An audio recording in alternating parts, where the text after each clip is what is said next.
Assalamualaikum warahmatullahi wabarakatuh. Perkenalkan, nama saya Muhammad Akbar Fitroni dari jurusan Administrasi Pendidikan Universitas Negeri Malang.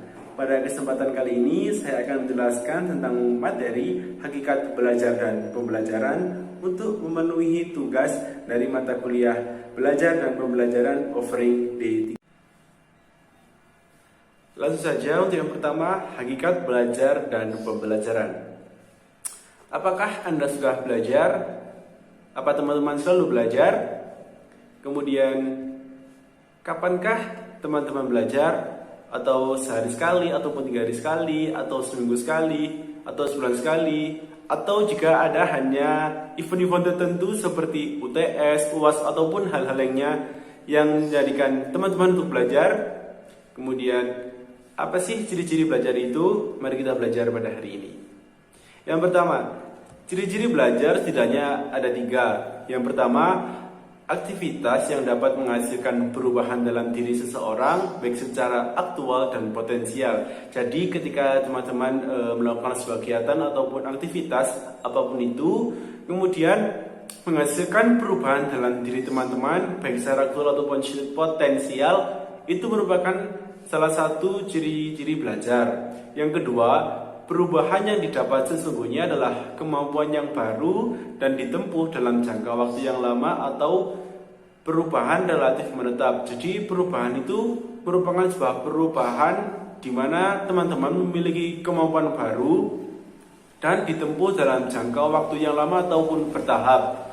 Kemudian ketika teman-teman mengalami sebuah perubahan atau memiliki kemampuan baru, nah itu relatif menetap. Jika relatif menetap, merupakan ciri-ciri belajar yang kedua. Dan yang terakhir, perubahan terjadi karena ada usaha dari dalam diri setiap individu atau biasa disebut dengan pengalaman. Jadi perubahan itu terjadi tidak serta-merta kemudian teman-teman mengalami perubahan, memiliki kemampuan baru. Namun perubahan itu terjadi karena ada usaha dari dalam diri teman-teman, sehingga memiliki kemampuan baru ataupun perubahan dalam diri atau biasa disebut dengan pengalaman.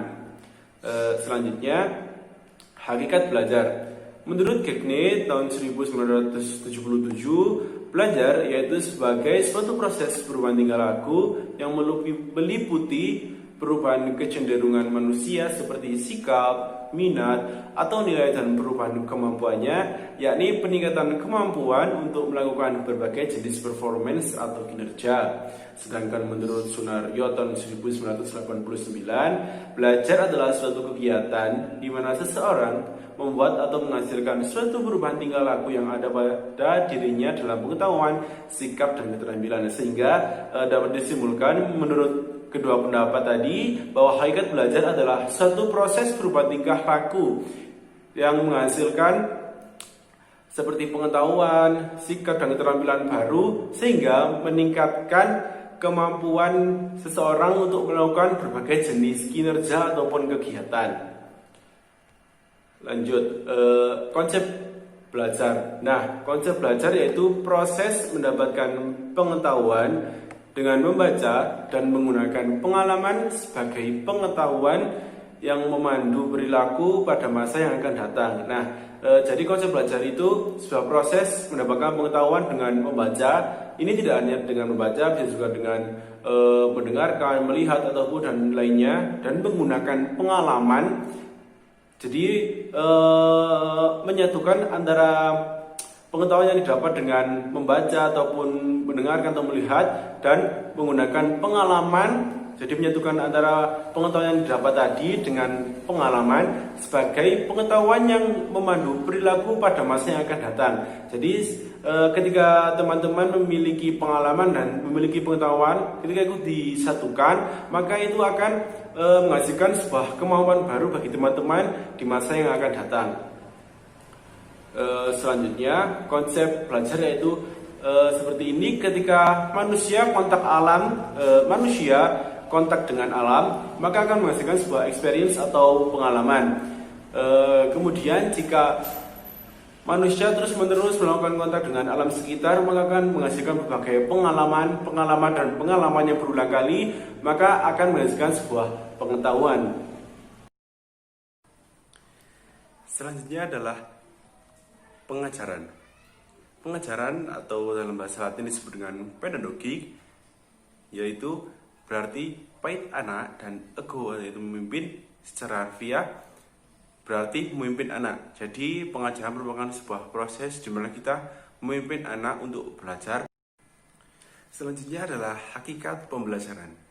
Hakikat pembelajaran yaitu suatu sistem atau proses membelajarkan subjek didik atau pembelajar yang direncanakan atau didesain, dilaksanakan, dan dievaluasi secara sistematis agar subjek didik atau pembelajar dapat mencapai tujuan-tujuan pembelajaran secara efektif dan efisien. Jadi hakikat pembelajaran ini yaitu suatu sistem yang direncanakan agar peserta didik dapat mencapai tujuan pembelajaran secara efektif dan efisien.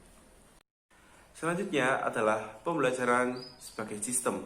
Pembelajaran terdiri dari sejumlah komponen yang terorganisir, antara lain tujuan pembelajaran, materi pembelajaran, strategi dan metode pembelajaran, media pembelajaran ataupun alat peraga, pengorganisasian kelas, evaluasi pembelajaran, dan tindak lanjut pembelajaran yang berupa remedial dan pengayaan. Jadi pembelajaran sebagai sistem diartikan sebuah proses yang telah disusun menggunakan media untuk mencapai tujuan pembelajaran. Selanjutnya adalah pembelajaran sebagai proses. Pembelajaran merupakan rangkaian upaya atau kegiatan guru dalam rangka membuat siswa belajar. Dalam hal ini pembelajaran diartikan sebagai suatu langkah-langkah atau berbagai kegiatan yang diupayakan atau dilakukan oleh guru agar peserta didik dapat belajar. Hal ini meliputi yang pertama adalah persiapan, yaitu merencanakan program pengajaran tahunan, semester, dan penyusunan persiapan mengajar atau lesson plan, dan penyiapan perangkat kelengkapannya seperti alat peraga, alat evaluasi, buku, atau media cetak lainnya. Jadi dalam hal persiapan ini, seorang guru mempersiapkan beberapa hal atau seluruh hal-hal yang berkaitan dalam proses pembelajaran. Yang kedua adalah melaksanakan kegiatan pembelajaran. Hal ini mengacu pada persiapan pembelajaran yang telah dibuatnya, banyak dipengaruhi oleh pendekatan atau strategi dan metode-metode pembelajaran yang telah dipilih dan dirancang penerapannya, serta filosofi kerja dan komitmen guru, persepsi dan sikapnya terhadap siswa. Jadi dalam kegiatan pelaksanaan ini, guru dapat memilih metode, kemudian persepsi, kemudian sikapnya terhadap siswa, serta beberapa hal yang memposisikan guru dalam melaksanakan persiapan yang telah dipersiapkan sebelumnya. Yang terakhir adalah menindaklanjuti pembelajaran yang telah dikelolanya. Kegiatan pasca pembelajaran ini dapat berbentuk enrichment atau pengayaan, dapat pula berupa pemberian layanan remedial teaching bagi siswa yang berkesulitan belajar, atau dapat diartikan dalam menindaklanjuti pembelajaran ini adalah setelah melihat hasil belajar peserta didik dapat diberikan pengayaan agar lebih baik ataupun remedial bagi yang belum mencapai tujuan pembelajaran. Selanjutnya adalah keterkaitan belajar dan pembelajaran. Nah, ini ada bagan. Yang pertama komponennya saya bacakan terlebih dahulu, yakni ada learning teaching process, ada instrumental input, ada environmental input, ada raw input, ada output. Nah, saya jelaskan satu persatu. Learning teaching process artinya proses pembelajaran yang dilakukan oleh guru itu dipengaruhi oleh instrumental input dan environmental input. Instrumental input itu meliputi guru, kemudian ada materi pembelajaran, ada media pembelajaran, dan ada pengelolaan kelas. Nah, guru ini bertindak sebagai pendidik atau mengajar dalam kelas. Kemudian materi ini yaitu materi-materi yang sudah disesuaikan dengan kurikulum yang dapat diterima peserta didik. Kemudian media pembelajaran adalah cara-cara ataupun bagaimana guru menyampaikan pembelajaran melewati media ini. Dan terakhir adalah pengelolaan kelas, yakni bagaimana cara seorang guru dalam mengelola kelas, dalam menciptakan suasana yang nyaman bagi peserta didik, sehingga dalam proses pembelajaran ini menghasilkan sebuah hasil atau perubahan yang dapat dirasakan dan dapat mencapai tujuan pembelajaran. Kemudian environmental input yaitu komponen-komponen yang berpengaruh dari luar kelas, misalnya ada fisik, ada alam, ada sosial, ataupun sebagainya. Nah, sebagai contoh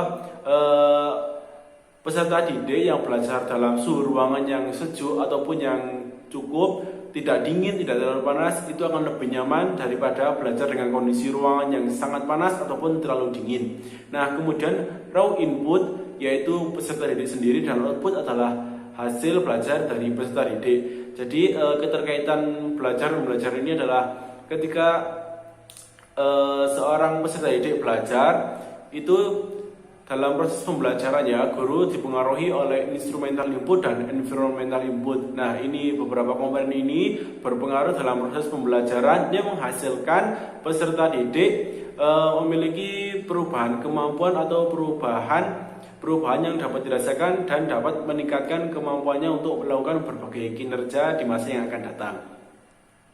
Selanjutnya adalah faktor pendukung proses belajar dan pembelajaran. Seperti yang sebelumnya telah saya sebutkan, faktor belajar siswa adalah dapat dari luar dan dapat dari dalam. Yang pertama dari luar, yaitu berupa lingkungan dan instrumen. Yang di lingkungan yaitu alam, sosial, budaya. Bagaimana kondisi alamnya, apakah sering terkena bencana atau tidak, atau aman-aman saja. Kemudian bagaimana lingkungan sosialnya, apakah ia berada dalam lingkungan sosial yang baik atau lingkungan sosialnya itu tidak mendukung mereka untuk belajar. Kemudian bagaimana budaya yang berkembang, apakah budaya tersebut cocok dengan budaya yang dilakukan di sekolah sehingga terjadi sinkronisasi.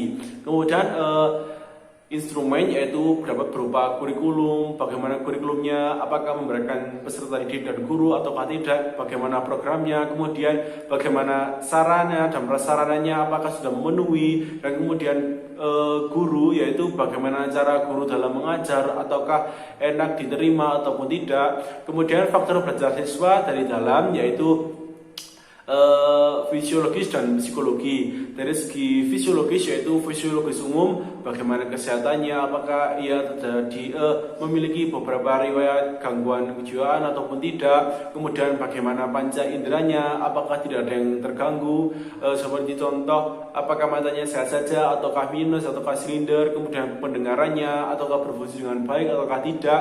Dan dari faktor segi psikologi yaitu di mana minatnya, kemudian kecerdasannya, apa yang dimiliki kecerdasan oleh peserta didik tersebut, kemudian motivasinya dan tingkat kognitifnya. Jadi pengaruh psikologi ini dapat dilihat ketika ia menemui suatu materi pelajaran ketika cocok dengan minat, kecerdasan, motivasi dan kognitifnya, sehingga peserta didik menghasilkan sebuah hasil yang maksimal. Sekian dari saya, itu tadi beberapa penjelasan tentang hakikat belajar dan pembelajaran. Apabila ada kurang salahnya, saya mohon maaf. Saya akhiri. Wassalamualaikum warahmatullahi wabarakatuh.